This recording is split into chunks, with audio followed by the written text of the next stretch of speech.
Welcome back to my kitchen. Today I want to talk to you about recipes.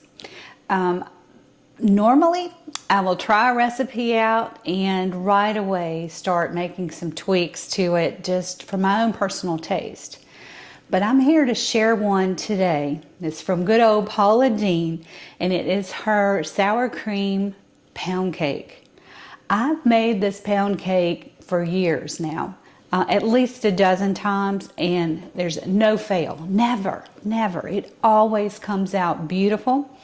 So I wanted to show you what it looks like, and then we'll cook it together. I didn't change a thing to Miss Paula's recipe.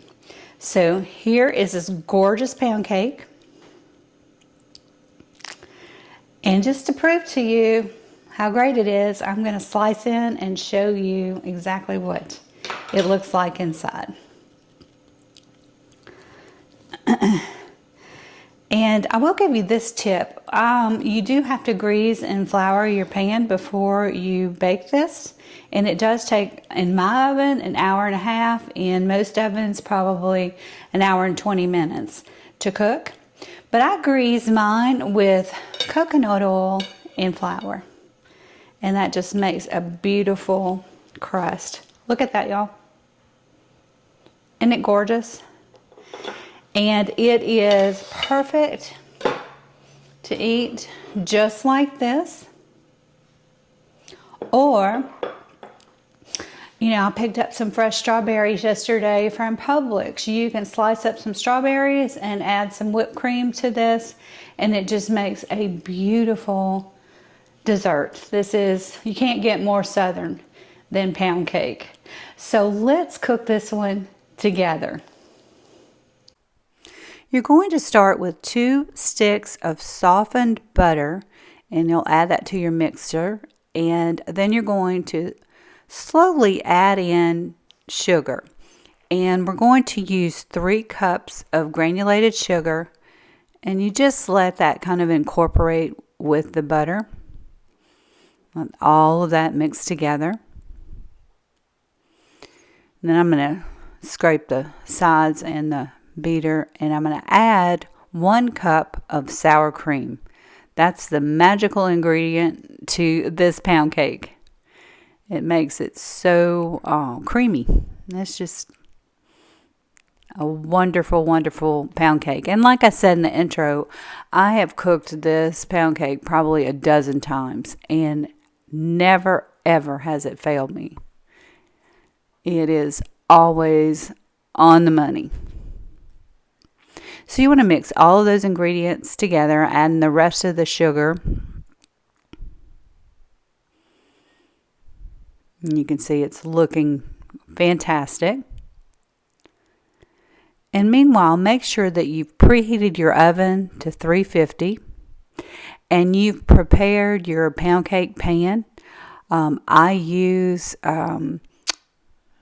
coconut oil, the creamy coconut oil, and regular flour to prepare my pan, and comes out perfect every time. So, all right, we're getting ready to add in our flour. So you'll need 3 cups of all-purpose flour, sifted, and you're going to alternate that with eggs. So we've got 6 eggs. So you want to do 1 or 2 at a time. And then we'll start adding in our flour.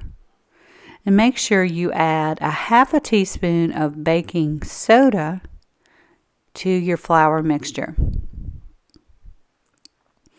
And y'all, this is almost done. We just have to keep adding in the ingredients and get everything mixed up really well. And then we're going to put it in our pan and put it in the oven. And y'all know my oven's a little bit slow, so I always add 10 to 15 minutes to the cooking time. But for most of you, it'll take an hour and 20 minutes. I usually go an hour and 30. We got little dogs in the background shaking their collars. Sorry about that extra noise. But they've got to be in here with us. So we'll add the rest of the flour in. And basically the last thing that we're going to do is add 1 teaspoon of vanilla. So I'll do that in just a second. We'll mix everything up.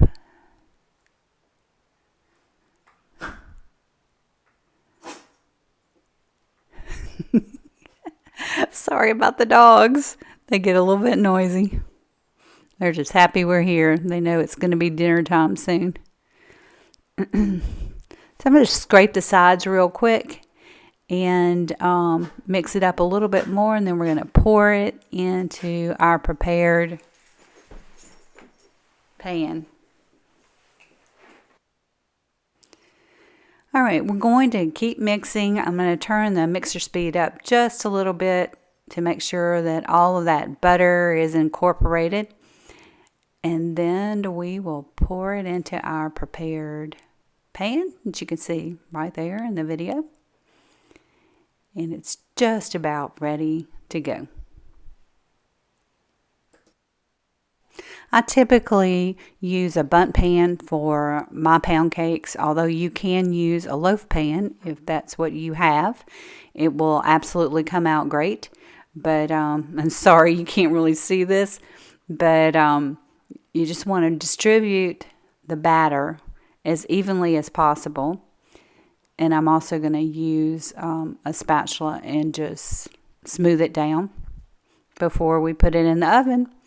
And again, it will need to bake at about 350 for an hour and 20 minutes. So let's get all the rest of that goodness into this pan, and I'll smooth it out. So stay tuned. So smooth down your batter, make sure it's evenly distributed, and then put this cake in the oven.